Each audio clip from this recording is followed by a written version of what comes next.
बिहार में जाति आधारित गणना को लेकर के कई लोग लगातार जो है इसके विरोध में कभी हाईकोर्ट चले जा रहे हैं, कभी सुप्रीम कोर्ट चले जा रहे हैं। आज जो है मामला सुप्रीम कोर्ट पहुंचा था। सुप्रीम कोर्ट ने कहा है कि बिहार में जातीय जनगणना पर जो है फिलहाल हम रोक नहीं लगा रहे हैं। 80% काम हो गया है तो 90% हो जाएगा, क्या फर्क पड़ता है। लेकिन इसके अलावा सुप्रीम कोर्ट ने यह भी कहा कि आगे इसकी सुनवाई हम 14 अगस्त को करते हैं। कई संगठन जो है जातीय जनगणना के विरोध में है और कई संगठन जो है जातीय जनगणना को अनऑफिशियली रूप से या इनडायरेक्ट रूप से उनके विरोध में काम कर रहे हैं। कई एनजीओ संस्थान भी आ गए हैं, कई लोग भी आ गए हैं। लेकिन जो जाति आधारित गणना को लेकर के सुप्रीम कोर्ट ने कहा कि 80% काम हो गया है, 90% हो जाएगा, तो क्या दिक्कत है। उसके अलावा आपको बता दें कि पहले ये मामला जो है फंसते फंसते हाईकोर्ट से क्लियर हुआ। अब इस मसले को सुप्रीम कोर्ट में यानी ऊपरी अदालत में चुनौती दी गई है। लेकिन सुप्रीम कोर्ट ने कहा कि फिलहाल इस चीज को हम रोकने से उन्होंने इनकार कर दिया। हालांकि उन्होंने कहा कि इसकी सुनवाई हम 14 अगस्त को करेंगे। अगला सुनवाई 14 अगस्त को है। लेकिन बिहार सरकार तब तक ऐसा लग रहा है कि जातीय जनगणना जो है वो कर करके रख लेगी, क्योंकि कहा जा रहा है कि लगभग 80% जो है वो काम हो चुका है।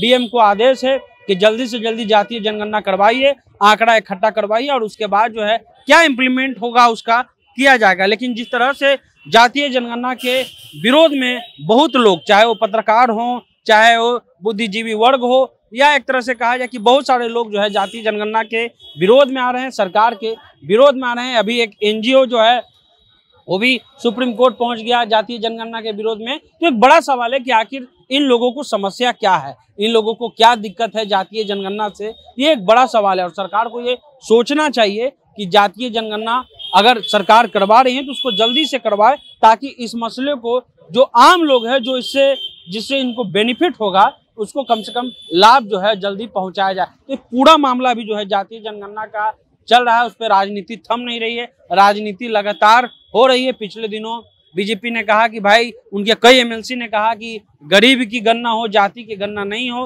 लेकिन फिर उन्होंने अपना सुर बदला और कहा कि हम जातीय जनगणना के समर्थन में हैं। जब जातीय जनगणना पर रोक लगी तो कई लोग जो हैं वो उछल करके बाहर आए और उन्होंने खुशी जाहिर की। और कई पत्रकार ने तो कह दिया कि हाईकोर्ट का फैसला आ गया है। ये सब पूरा जो है ये सब चीजें चली, लेकिन अंततः जातीय जनगणना बिहार सरकार अभी फिलहाल करवा रही है। और सुप्रीम कोर्ट ने कहा कि आप आगे भी करवा सकते हैं, लेकिन इसकी सुनवाई जो है वो 14 जुलाई को होगा। अगला माफी चाहेंगे, इसकी सुनवाई 14 अगस्त को जो है अगला सुनवाई इसकी होगी।